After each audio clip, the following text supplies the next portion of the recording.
बहुत समय पहले की बात है। काशीपुर नाम के एक गांव में एक जुलाहा रहता था। उसका नाम था रघु। वह बहुत मेहनती और नेकदिल इंसान था, लेकिन उसकी गरीबी का मजाक गांव के कुछ लोग हमेशा उड़ाते रहते थे।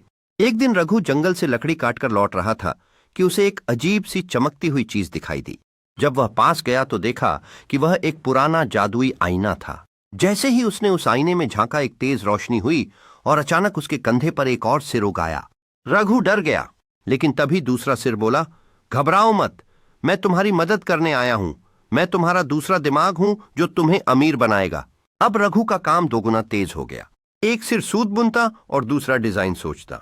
उसकी बनाई चादरें और कपड़े इतने सुंदर हो गए कि राजा तक को पसंद आ गए। कुछ ही महीनों में रघु अमीर हो गया, लेकिन धीरे धीरे दूसरा सिर घमंडी होने लगा।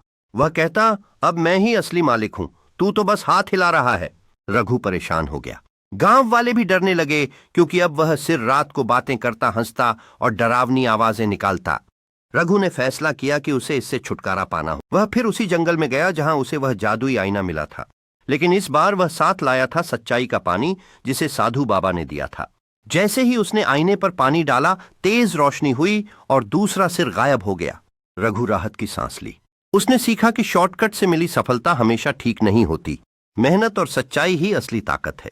शिक्षा: जो चीजें अचानक मिलती हैं वो हमेशा अच्छी नहीं होती। घमंड और लालच से हमेशा नुकसान ही होता है।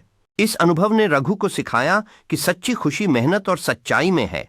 अब वह हमेशा अपने मूल्यों के प्रति सच्चा रहेगा। उसने ठान लिया कि वह अपने अनुभवों को दूसरों के साथ साझा करेगा।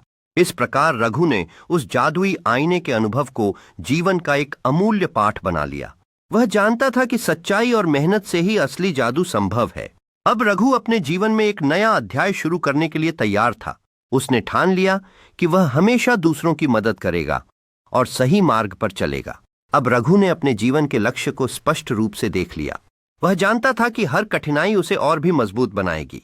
रघु ने एक नई शुरुआत की और आनंदित रहने का निर्णय